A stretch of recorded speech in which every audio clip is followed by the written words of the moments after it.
Le festival unique a été associé à une étude qui montrait, entre autres, que seuls 10% des Français à ce stade estiment vivre dans un pays où chacun et chacune a réellement sa chance et que 57% ne croient plus en la méritocratie. Abdelali El-Badawi, est-ce que c'est un constat que vous voyez sur le terrain, que vous observez sur le terrain des associations que vous portez? Et est-ce que vous pouvez en exposer également l'activité rapidement? Ouais, bonjour, merci. Effectivement, moi je suis infirmier de profession tout d'abord, et c'est vrai qu'à travers mon métier déjà, il y a un vrai sujet et de constat sur ces questions-là depuis très longtemps. La question aujourd'hui des inégalités est là depuis bien longtemps. Ça fait pas 6 mois, ça fait des années aujourd'hui que ça existe.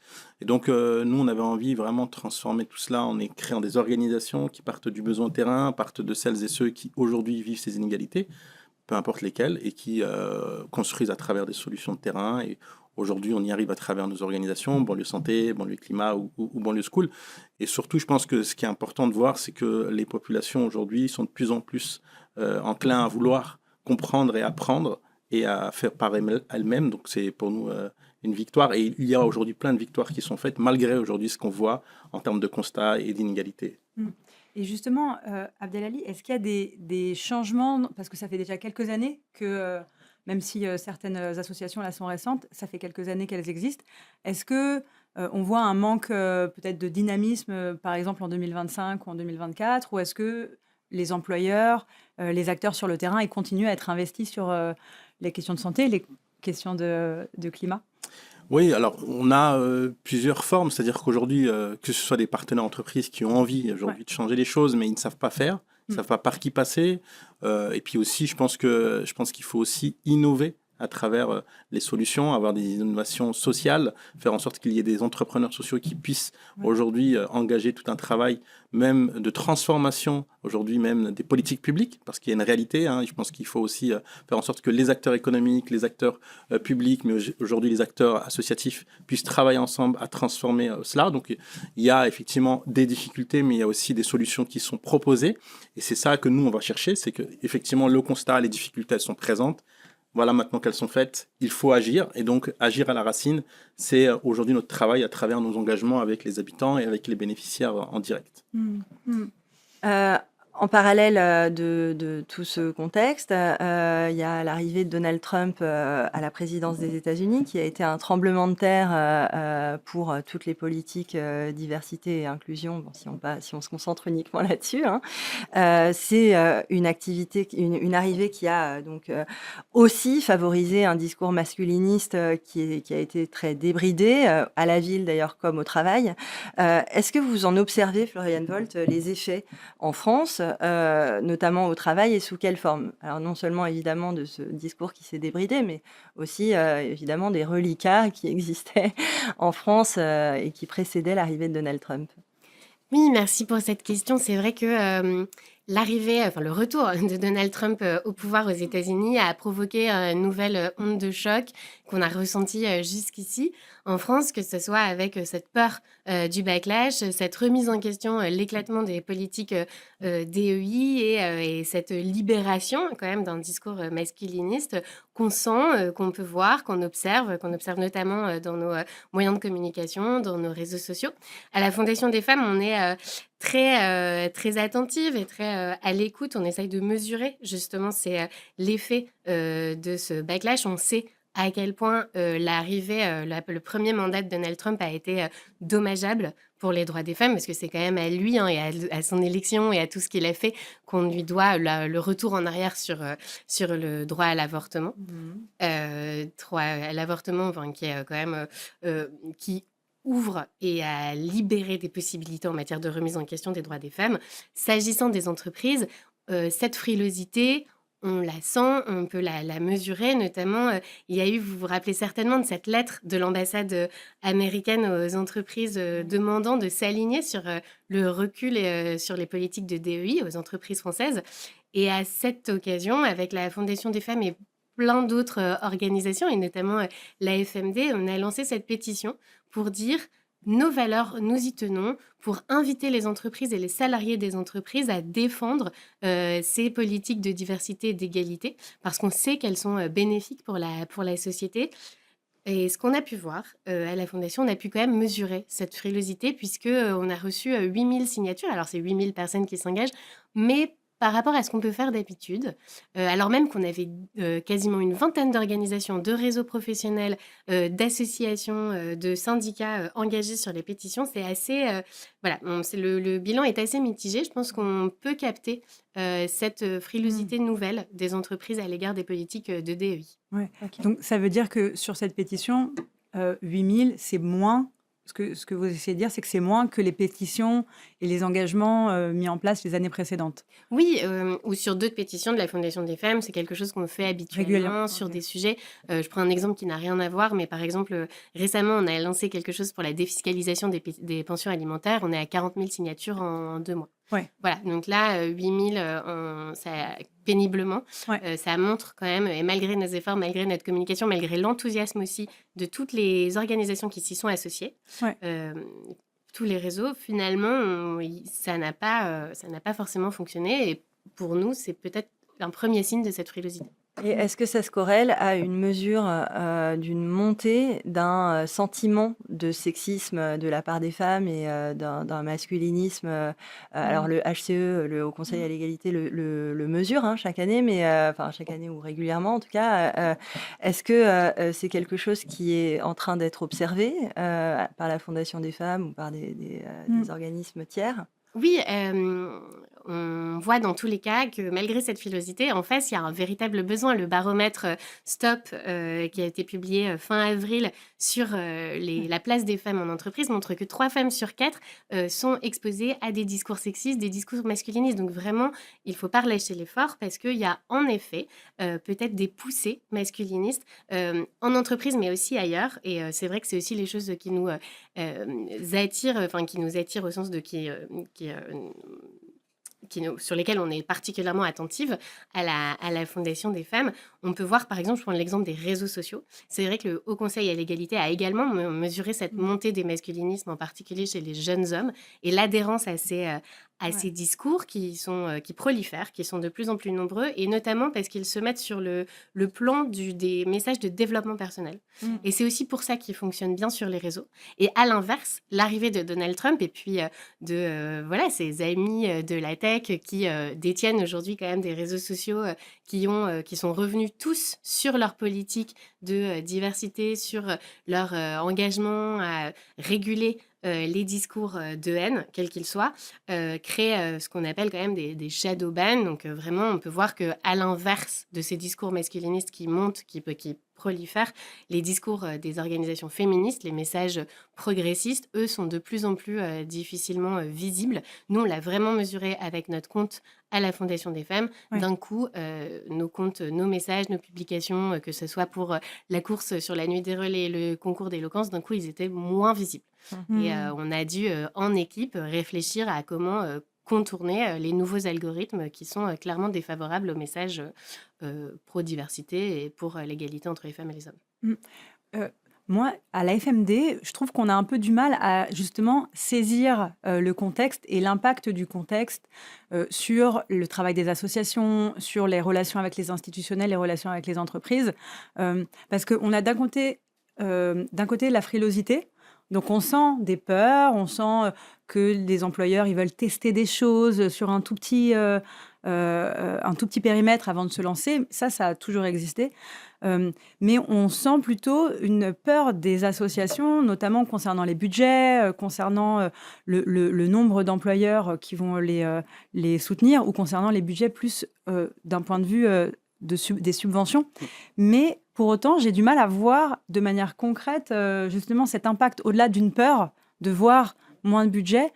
J'ai du mal à voir. Est-ce que vous sentez ça aussi sur le terrain ou est-ce que vous avez d'autres... et puis, est-ce que c'est une autre question que le budget? Est-ce qu'il y a d'autres sujets que le budget? En tout cas, nous, ce qu'on mesure là à la Fondation des femmes, on a aussi lancé un appel sur justement les coupes budgétaires qui on est dans un contexte politique compliqué, financier compliqué, c'est-à-dire qu'on a à la fois les collectivités locales qui aussi revoient leurs subventions, l'État qui s'interroge, et dernièrement, alors ça a été, heureusement, on a été conforté là-dessus, mais il était même question de toucher, de limiter finalement les abattements fiscaux Oui. et donc l'investissement des entreprises s'agissant des dons. Donc il y a clairement une frilosité qui est, je pense, justifiée, enfin une peur en tout cas des associations qui est justifiée parce Ouais. que les besoins continuent d'augmenter, notamment sur le secteur qu'on connaît très bien qui sont les violences faites aux femmes. Nous, à la Fondation des femmes, notre rôle, il est aussi de justement d'aider les associations, de compenser. Et on voit qu'il y a de nombreuses demandes, on voit des associations en détresse budgétaire d'une manière ou d'une autre qui nous sollicitent. Donc, je pense que cette peur, elle est confirmée et elle est légitime. Ok. Néanmoins, c'est aussi pour ça qu'on compte sur les entreprises pour s'engager Ouais. et continuer de s'engager comme ils l'ont fait depuis quelques années, particulièrement à la suite de MeToo. Abdelali El Badawi, est-ce que vous observez aussi, vous aussi, vous avez quand même des petits mots-clés qui ont été rayés de la carte trumpienne et donc avec une influence qui doit avoir lieu peut-être. Est-ce que vous observez aussi ces effets sur les fonds que vous recevez, le soutien de la part des entreprises, mais aussi de l'institution? Ouais, c'est-à-dire que les dernières, aujourd'hui, discussions qu'il y a eu politiquement sur la baisse, enfin, en tout cas sur la question fiscale des associations et autres et des donations, était un vrai sujet où d'ailleurs beaucoup d'associations se mobilisaient. Il faut savoir que, alors moi je suis administrateur au Centre français des fonds et fondations et donc forcément on s'est beaucoup mobilisé à l'intérieur pour aujourd'hui mobiliser les fondations sur ces sujets-là, mais aussi les entreprises sur ces sujets-là. En France, il y a 20 millions de bénévoles, 2 millions de salariés. Donc le constat est simple, un Français sur 4 est bénévole et a donné du temps ou donne du temps. Et donc c'est là où on voit la force quand même importante dans notre pays de gens qui aujourd'hui s'activent pour être utiles aux gens.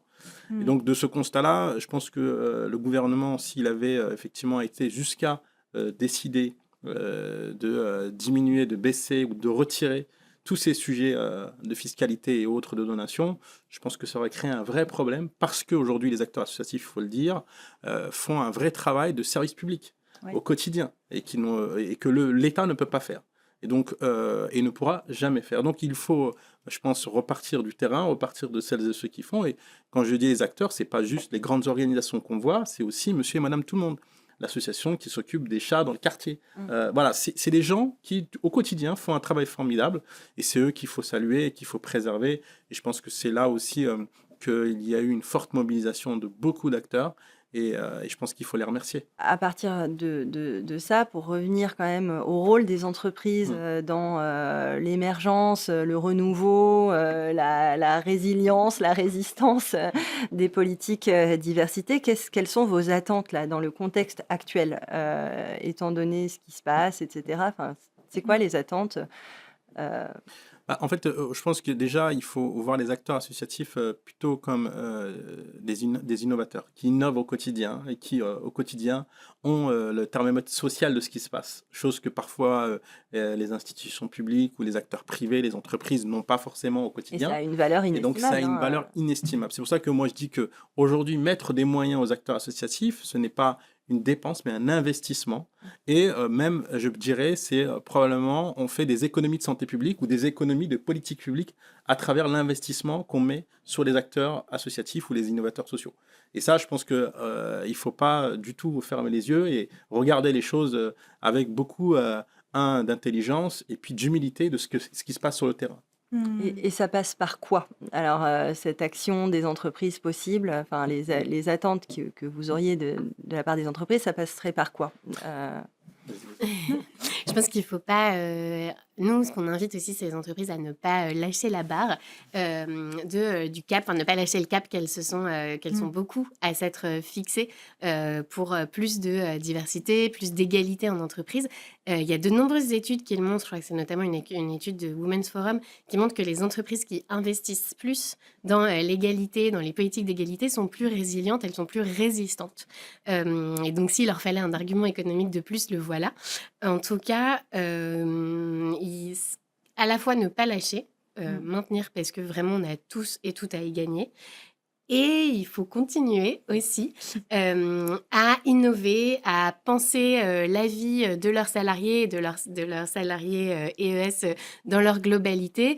C'est vrai qu'avec nous, on a un observatoire de l'émancipation économique des femmes à la Fondation des femmes qu'on anime avec le Crédit municipal de Paris, qui publie des études régulièrement et qui permet de mesurer, de montrer aussi que lorsque les entreprises s'investissent, qu'elles mettent en place des politiques spécifiques, je pense par exemple au Parental Act ou à des mesures pour corriger ou apporter plus d'égalité dans l'entreprise, ça fonctionne et les salariés sont plus heureux et plus heureuses aussi.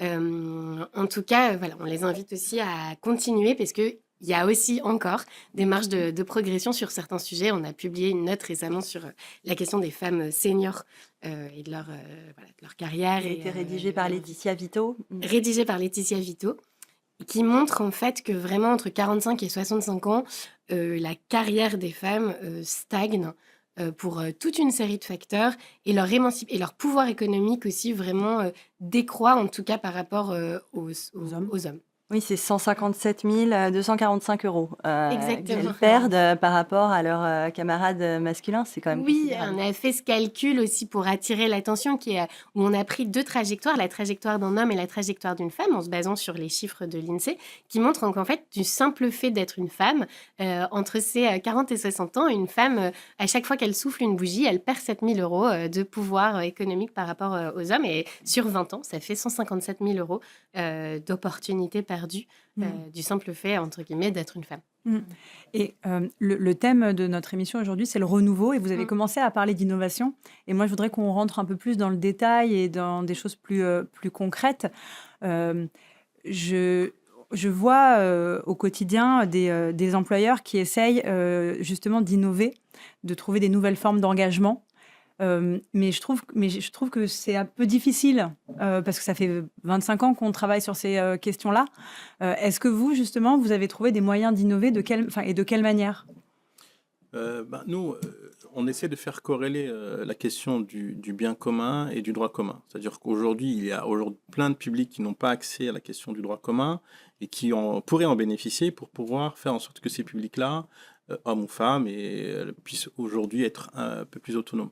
Je crois qu'il y a un chiffre qui dit qu'aujourd'hui, une femme qui divorce, elle perd près de 70% finalement de ses moyens financiers, de sa capacité financière, etc. etc. Donc, c'est là où on voit qu'aujourd'hui, il y a un vrai delta, c'est qu'on a de plus en plus de familles monoparentales, et la plupart des familles monoparentales sont des femmes. Et donc, il y a un vrai sujet aussi à aller voir ces publics-là, faire en sorte de les mobiliser, de leur donner les moyens, les outils. Et donc, ça se concrétise par des actions terrain qu'on a mis en place à travers différents programmes. Et un des programmes phares qu'on a mis en place s'appelle Ambassadrice Santé. Pourquoi Ambassadrice Santé? Parce que, les femmes sont en première ligne des inégalités sociales. Elles portent souvent le poids de la vie. Elles portent la vie pour certaines. Et puis, elles sont la résolution aux inégalités sociales. Et donc, depuis 2 ans et demi, on a monté tout un programme avec le soutien des agences régionales de santé, du ministère de la Santé et d'autres instances d'État, mais aussi des instances privées, à monter un programme de santé publique qui dure entre 4 et 8, 9 mois pour ces femmes où parfois on a essentiellement des femmes qui n'ont jamais travaillé de leur vie, qui rentrent dans ce processus de formation et par la suite elles deviennent ambassadrices santé et elles vont faire en sorte de faire passer des messages de santé publique. À d'autres femmes. À d'autres femmes, mais pas que. La porte d'entrée sont les femmes, la porte de sortie sont les enfants, la famille de manière globale, parfois famille, grands-parents, parents, etc. etc. Donc, et elles sont rémunérées. Donc aussi, on ne voulait pas entrer dans un schéma où l'action sociale, c'est appauvrir les gens. Alors que nous, l'action sociale, c'est vraiment de faire en sorte qu'elles aient un pouvoir d'agir. Elles se sentent aussi dans l'espace public. C'est reprendre l'espace public qui leur appartient et aussi agir en conséquence pour leur propre santé et aussi la santé finalement des habitants, parce qu'on le voit aujourd'hui à travers la question des inégalités sociales en santé, il y a de moins en moins de professionnels de santé, il y a de plus en plus de personnes malades, et donc il faut trouver le moyen d'avoir aujourd'hui des personnes qui arrivent à faire en sorte que les habitants les plus vulnérables aient accès à la santé, en tout cas aux messages de santé publique. Ok, donc une des manières de renouveler, c'est finalement de croiser des sujets. Moi, là, ce que j'entends, ce qu'on voit de plus en plus, c'est qu'on ne traite pas seulement de l'égalité femmes-hommes, mais on va traiter de la santé, enfin de l'égalité femmes-hommes, mais dans la santé. On ne va pas seulement traiter des violences sexistes et sexuelles, on va le traiter dans un cadre ou dans un contexte spécifique. Je fais le lien avec, par exemple, banlieue climat, où là, on fait le lien entre des questions environnementales et des questions sociales, en fait. Tout à fait. Donc, on est plus sur des questions, pas que de l'intersectionnel, mais aussi des croisements, des sujets qui se traversent. Et pour vous, à la Fondation des femmes, l'innovation, elle passe par quoi? Alors, je voulais juste réagir Ouais. sur, parce que, enfin, aussi à ce que vous venez de dire sur l'intersectionnalité ou la prise des sujets dans leur globalité. Nous, on peut voir à quel point on manque de réflexes genre sur les données, à quel point on manque de données genrées sur tous les sujets Ouais. qu'on essaye qu'on étudie. Et en tout cas, ce qu'on peut voir dans ce que vous dites sur les ambassadrices de l'égalité, et ça résonne vraiment avec les sujets qu'on travaille aussi, c'est que souvent on voit que les femmes, elles sont la variable d'ajustement des politiques publiques, du manque de places en crèche. Il y a 230 000 familles qui n'ont pas de place en crèche. On a choisi, je parle des aidantes, on a choisi de faire un virage domiciliaire, c'est-à-dire permettre aux personnes âgées et dépendantes de rester chez elles. On manque complètement de personnes pour le faire, donc ce sont les femmes qui assurent ces rôles-là. Et ce qu'on invite à faire aux employeurs, mais globalement à la société et aussi au pouvoir public dans nos travaux, c'est de repenser la globalité. Je ne sais pas si c'est de l'innovation, mais en tout cas, penser les femmes, arrêter de penser les choses en silo, comme s'il y avait l'égalité professionnelle d'une part, la lutte contre les violences d'autre part, la santé des femmes de troisième part. Ce qu'on voit, c'est qu'en fait, les femmes, il y a des choses sur leur parcours de vie, il y a des inégalités qu'elles rencontrent au cours de leur parcours de vie, on invite vraiment les employeurs à prendre en compte. C'est-à-dire que certes, il peut y avoir un écart salarial de 24%, mais le plus grand écart salarial, il est au sein des couples. Il faut penser que ce sont les mêmes femmes qui sont aidantes, qui sont discriminées parce qu'elles vont être mères, qui sont susceptibles d'être victimes de violences conjugales. Et on n'a pas forcément... Évidemment, à la Fondation des femmes, on soutient toute forme d'innovation qui permettent aux entreprises de s'engager et de répondre à ces sujets en formulant différentes recommandations qu'on invite à retrouver. Ouais. Bien, merci à vous deux. Floriane Volt, je rappelle que vous êtes directrice des affaires publiques et juridiques à la Fondation des femmes. Abdelali El Badawi, je rappelle que vous êtes président et fondateur de Banlieue Santé, Banlieue Climat et Banlieue School. Donc, merci à vous deux d'être venus.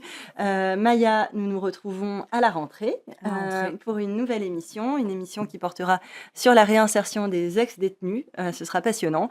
Et je vous souhaite un merveilleux été en attendant ce moment.